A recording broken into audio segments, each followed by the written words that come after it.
Hello दोस्तों, welcome to our channel learning path. तो आज का हमारा टॉपिक रहेगा क्रेन ऑपरेटर के बारे में कि आप अगर एज अ क्रेन ऑपरेटर अगर आना चाह रहे हैं तो उसके लिए आपको क्या क्या डॉक्यूमेंट्स चाहिए होंगे, यहाँ आने के बाद आपका क्या प्रोसीजर क्या होता है, सैलरी कितनी रहती है, अगर फ्रेशर हैं तो, अगर आप एक्सपीरियंस है तो अभी यहाँ पे एक क्रेन ऑपरेटर भाई साहब हैं यहाँ पे, इनका नाम सनाउल्लाह भाई हैं। तो ये आपको अभी बताएंगे कि कैसे क्या रहता है प्रोसीजर, क्योंकि ये अभी आए हुए हैं यहाँ पे, इंडिया से आए हैं। तो इनसे मैं आपको मिलवाता हूँ और ये सारी चीज़ें आपको बताएंगे। हाँ, तो ये हैं सनाउल्लाह भाई। तो आप बताइए कि जो इंडिया से जो आना चाह रहे हैं यहाँ पे, जी।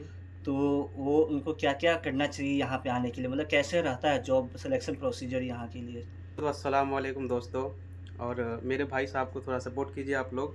ये हमारे बड़े भाई हैं लेकिन सेफ्टी अफसर में यहाँ पे आए हैं। तो इनका सवाल था कि इंडिया से आने के लिए क्या हाँ, क्या प्रोसीजर है। क्या प्रोसीजर रहता है। देखिए, अलग अलग कंपनियों का अलग अलग प्रोसीजर रहता है। जैसे कि कई कंपनियाँ वहाँ पे क्लाइंट अपना भेजती है और फेस टू फेस आपसे इंटरव्यू लेगी। हो सकता है कि आपको सिर्फ बातचीत करके आपको सिलेक्ट कर लिया जाए। हो सकता है कि आपसे गाड़ी चलवा कर प्रैक्टिकली देख ला जाए। तो ये सब है, लेकिन मैं जो सिलेक्शन हुआ है मेरा वीडियो कॉल इंटरव्यू वाला था। लेकिन मेरा वीडियो कॉल भी इंटरव्यू हुआ नहीं है। तो सबसे पहले मैं अपने एजेंट से कांटेक्ट किया तो उन्होंने बताया कि मुझे एक वीडियो भेजो जिसमें तुम्हारा इंट्रोडक्शन हो। इंट्रोडक्शन इंग्लिश में होना चाहिए, ये एक ज़रूरी था। क्योंकि जो भी मेरा कंपनी है वो अरामको के लिए बुला रही है यहाँ पे बंदे। तो अरामको में क्या है कि इंग्लिश आपको थोड़ा बहुत आना ही चाहिए। नो जी। तो आप अरामको क्वालिफाई नहीं कर पाएंगे, क्योंकि सभी क्वेश्चन उसका जो है वो इंग्लिश में है, तो इंग्लिश तो आना चाहिए।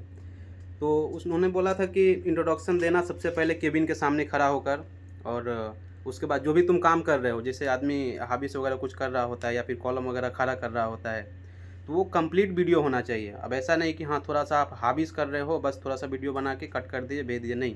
कंप्लीट वीडियो होना चाहिए जिससे मालूम चले कि आप सच में काम करते हो। नहीं तो हाबिस करने के लिए या फिर स्विंग करने के लिए किसी को भी बैठा दिया जाए तो वो ईजिली कर लेगा इतना काम। तो उन्होंने कहा था कि कंप्लीट वीडियो चाहिए। बस मैं इतना किया था, अपना इंट्रोडक्शन इंग्लिश में देकर। उसके बाद एक पाइप था, उसका इरेक्शन करना था। वो कंप्लीट वीडियो में लगभग 5 मिनट का वीडियो बना हुआ था मेरा। मैंने भेजा तो उन्होंने बोला कि ठीक है वेट करो, मैं कंपनी में वीडियो भेज दिया हूँ। 2-3 दिन के बाद उन्होंने मुझे फिर कॉल किया और बोला कि अपना मेडिकल करा लो, तुम्हारा सिलेक्शन हो गया है। तो बस यही था मेरा सिलेक्शन का प्रोसेस। बाकी आगे जो होता है हम्म। सिंपल, मेडिकल होने के बाद अपना स्किल टेस्ट, फिर बायोमेट्रिक, फिर वीज़ा और टिकट, मैं यहाँ पे आ गया। अच्छा, तो आप ये बताइएगा कि आपका मतलब सैलरी का क्या रहा, कॉन्ट्रैक्ट कितना था आपका, क्योंकि जहाँ से हम आ रहे हैं मेरा कॉन्ट्रैक्ट जो दिया है एग्रीमेंट वो 4 साल का दिया है। सैलरी क्या रहा, मतलब कैसे उसमें वेरी करेगा, अगर कोई आना चाह रहा है तो उसका क्या सैलरी एक्सपेक्ट कर सकता है, इसके बारे में कुछ बताइए। देखिए, सबसे पहले जो मेरे पास रिक्वायरमेंट का डिटेल्स आया था उसमें तो सैलरी जो बताया गया तो वही मुझे सैलरी मिला। लेकिन ये जो आप कॉन्ट्रैक्ट पीरियड का बात कर रहे हैं ना, कॉन्ट्रैक्ट पीरियड उसमें 2 साल का ही था। लेकिन जब ऑफ़र लेटर मेरा आया तो उसमें 4 साल का कॉन्ट्रैक्ट पीरियड दिया गया था। मैंने इस बारे में बात किया एजेंट से तो बोला इसका कोई वो इशू नहीं है बड़ा। आप जाओ, आपको ऐसा लगता है कि हाँ मुझे इस कंपनी में नहीं जम रहा है या फिर पेमेंट वगैरह कम है, कुछ भी कम है, कुछ भी प्रॉब्लम आ रहा है, तो आप 2 साल में आ सकते हो, कोई मुश्किल नहीं है। और बात रहा सैलरी का एक्सपेक्टेशन, तो एज अ फ्रेशर आप क्या ही एक्सपेक्ट कर सकते हैं। आप अगर बाकी लोग का देख रहे होंगे कि हाँ 2000-2500 तक सैलरी मिल रहा है क्रेन ऑपरेटर में, तो ऐसा मतलब होता है, ऐसा नहीं है कि नहीं होता है। आप कफिल में जाइए, छोटा छोटा कफिल जो होता है 2-3 गाड़ियाँ लेकर चलवा रहा है, तो वो आपको 2000 तक सैलरी देते हैं, 2500 तक भी देते हैं। लेकिन आप किसी भी कंपनी में जाइए, मैक्सिमम जहाँ तक मेरा अंदाज़ा है और मेरा अनुभव है कि आपको 1500 के करीब करीब तक सैलरी मिलेगा। हाँ, आफ्टर आराम को आपको हो सकता है कि कुछ बढ़ जाए सैलरी या फिर नहीं बढ़े। मतलब कोई इसका ये गारंटेड नहीं है कि बढ़ेगा ही या फिर नहीं बढ़ेगा। वो कंपनी के ऊपर डिपेंडेंट करता है कि हाँ वो बढ़ाएगी या नहीं बढ़ाएगी। लेकिन आप एज अ फ्रेशर आपका 1500, 1600, 1400 भी लग रहा है तो ठीक है। आफ्टर आराम को आपको फिर दूसरा कंपनी ज्वाइन कीजिएगा तो वहीं 2000 से प्लस तो सैलरी लग जाना चाहिए, या फिर 2500 तक भी लगेगा, 3000 भी हो जाएगा। यही है सैलरी अच्छा, का रेंजेस। मतलब कि एज अ फ्रेशर जो लोग आना चाह रहे हैं वो ये एक्सपेक्ट करके आ सकते हैं कि जो हमारी सैलरी रहेगी वो 1200 से लेके 1600-1800 तक ये रेंज कर सकता है एवरेज। हाँ। इसके बीच में आपका आ सकता है सैलरी, तो अगर आप लोग आना चाह रहे हैं तो ये सैलरी आपकी रहेगी 1200 से 1800 Saudi riyal, plus overtime जो है आपका वो अलग से रहेगा। एक और इसमें एक क्वेश्चन आता है कि यहाँ पे आने के बाद ये जो कंपनी में आप आए हैं SFAC, Saudi French engineering construction, तो इसमें क्या ये कंपनी आपको कैसी लग रही है? इस कंपनी के बारे में कुछ बोलिए। देखिए, मुझे जितना अभी तक यहाँ पे अनुभव मिला है, लोगों से बातचीत हुई है, तो कहीं न कहीं बेहतर है। आप फ्रेशर में आ रहे हैं तो आपको और क्या चाहिए कंपनी से? आपको कंपनी लाइसेंस बनवा के दे रही है। ओवरऑल देखा जाए तो ये अरामको करवा के भी दे रही है। आपको अगर अरामको में थोड़ी बहुत प्रॉब्लम भी होती है तो वो टीचर देता है। बाज़ कंपनियाँ ऐसी है कि आपको सिर्फ़ बुक दे देगी, आप खुद से पढ़िए, खुद से उसका तैयारी कीजिए, अरामको फिर क्वालीफ़ाई कीजिए। लेकिन ये कंपनी आपको टीचर दे रही है। उसके बाद प्रैक्टिकल का जो परफॉर्मेंस टेस्ट है अरामको का, उसके लिए 10 दिन 5 दिन आपको ट्रेनिंग भी दे रही है। तो देखा जाए तो ये बढ़िया है। अब बाकी सैलरी इसका जो है 1 तारीख तक हो जाता है। और रूम वगैरह आप तो ऑलरेडी जानते हैं, खाना वगैरह भी देख रहे हैं, ठीक-ठाक है, कोई मुश्किल नहीं है। मतलब कि यहाँ पे आपको एक अगर एज़ अ फ्रेशर अगर आप आ रहे हैं, तो ये कंपनी जो है आपके लिए बहुत अच्छी है। मतलब ये आपको पूरा ट्रेनिंग करके दे रही है, आपको पूरा एक एक तरीके से देखा जाए तो आपको पूरा ट्रेन कर रही है, आपको प्रोफ़ेशनल बनने में। तो एक तरीके से देखा जाए तो फ्रेशर के लिए ये कंपनी जो है बेस्ट है। आप आ सकते हैं, जॉइन कर सकते हैं। और कोई ख़ास टिप्स आप देना चाहेंगे, जो आना चाह रहे हैं, जो उत्सुक हैं कि हम crane as a crane operator यहाँ पे हम आएँ, तो उसके लिए कुछ बताना चाहेंगे आप? देखिए, जो आना चाह रहे हैं वो स्टार्ट में क्या है कि सोचते हैं मुझे अच्छा सैलरी मिले तभी मैं जाऊँगा, ठीक है।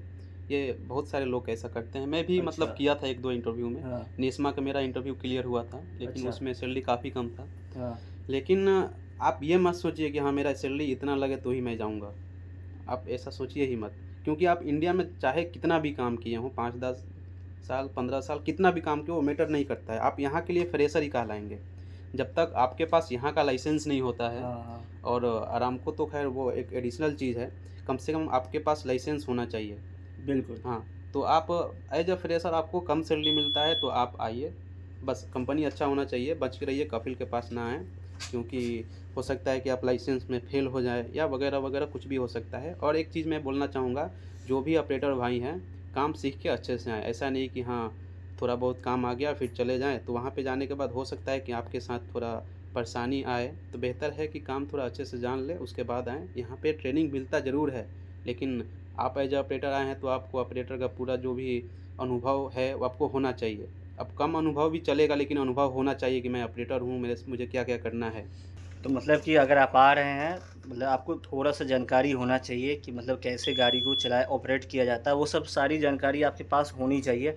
ऐसा नहीं है कि आपको कुछ नहीं पता है, आप यहाँ आ जाइएगा तो आपको सारी चीज़ें सिखाएगा कंपनी, ऐसा नहीं है। जैसा कि उन्होंने अभी बताया सनाउल्लाह भाई ने कि क्रेन ऑपरेटर का एक वीडियो भी माँगते हैं वो, तो वो सब सारी चीज़ें वेरिफ़िकेशन करके फिर बुलाते हैं यहाँ पे। ये आपको हेल्प क्या करते हैं, अरामको को पास करवाने में ये आपकी हेल्प कर देंगे, जो कि बहुत बेनिफिशियल है आप लोग के लिए।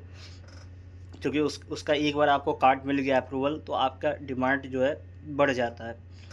तो एक तरीके से देखा जाए तो ये कंपनी गुड है, और आप आ सकते हैं। अगर आपको ऐसी कोई ऑफ़र मिलता है या किसी के थ्रू आपको जानकारी मिलती है कि इसमें वैकेंसी है, तो आप इसमें आ सकते हैं, नो डाउट।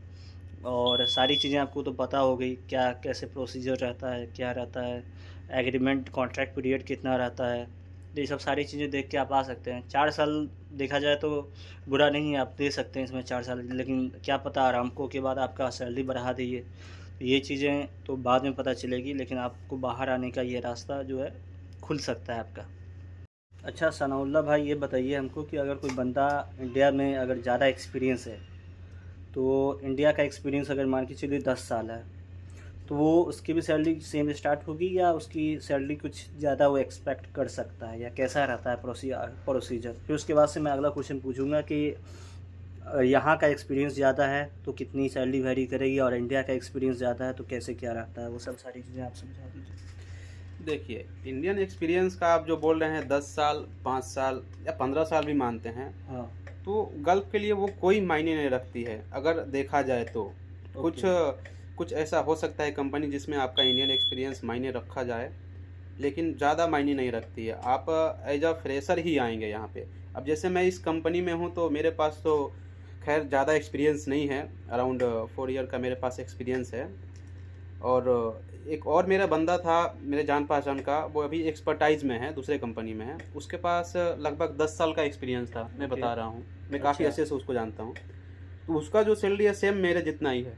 ओके। ठीक है, तो मेरा 4 और उसका 10, एक्सपीरियंस से कुछ बना? कुछ नहीं बना, आपको सैलरी इतना ही मिलेगा। हाँ, लेकिन आप अगर सोच रहे हैं कि हाँ मेरा एक्सपीरियंस ज़्यादा है, मैं ज़्यादा सैलरी में जाऊँगा, तो आप वेट कीजिए। अच्छा रिक्वायरमेंट चाहता है, ऐसा नहीं है कि हाँ आपको इंडियन एक्सपीरियंस का कोई वैल्यूएशन नहीं है, वैल्यूएशन है। आप वेट कीजिए, कई कंपनियाँ ऐसी होती है जो आपको इंडियन एक्सपीरियंस पे भी बुलाती है, तो अच्छा खासा पेमेंट देती है। जैसे मैं अब देखा था 1-2 कुवैत का रिक्वायरमेंट, जिसमें वो एक्सपीरियंस कुछ मेंशन नहीं किया गया था कि मुझे इतना मेंशन 5, 10 या 15 साल का एक्सपीरियंस वाला बंदा चाहिए, ऐसा कुछ भी मेंशन नहीं किया गया था। लेकिन उसमें एज लिमिट मेंशन किया गया था कि एटलीस्ट आपका एज 30 इयर्स होना चाहिए। तो आप खुद अंदाज़ा लगाइए, जिस बंदे का 30 इयर्स एज है, तो कहीं ना कहीं उसके पास एक्सपीरियंस होगा, और कंपनी यही सोचकर उसको एज लिमिट लगाई है कि मुझे अच्छा एक्सपीरियंसिव अच्छा बंदा आदमी experience चाहिए। उसमें सैलरी अच्छा खासा था, 50,000 प्लस था। तो 8 घंटे के लिए आपका सैलरी 50,000 प्लस मिल रहा है, तो काफ़ी अच्छा है। प्लस में ओटी वगैरह लेके अच्छा सैलरी आ जाता है। ठीक है, तो इतना ज़्यादा नहीं सोचिए। अगर आपको गल्फ़ जाना है तो सबसे पहले आप कोशिश कीजिए कैसे भी करके गल्फ़, इंडिया से आप निकलिए। इंडिया से निकलेंगे, यहाँ पे आएंगे, आपका एक्सपीरियंस बनेगा, तो आप कमाइएगा। आप सोच रहे हैं कि इंडिया में बैठे बैठे फर्स्ट टाइम ही मेरा सैलरी अच्छा लग जाए, तो ऐसा होएगा, लेकिन आपको वेट करना पड़ेगा, आपको टाइम देना पड़ेगा। चलिए फिर मिलेंगे आपसे अगले वीडियो में टॉपिक कुछ और टॉपिक के साथ। टिल देन अगर आपने मेरा चैनल सब्सक्राइब नहीं किया है तो चैनल को सब्सक्राइब कर लीजिए और बेल आइकन को दबाना नहीं भूलिएगा, क्योंकि ये सबसे क्या होता है कि मोटिवेशन मिलता रहता है आदमी को, ताकि फिर अगला कोई वीडियो बनाएगा किसी और टॉपिक पे, तो ये सब सारी चीज़ें अच्छी रहती है। तो इसलिए मेरा रिक्वेस्ट है कि आप मेरे चैनल को सब्सक्राइब कर लीजिए, ताकि जो कोई भी अगली वीडियो आए तो आप तक आसानी से ईजिली पहुँच जाए।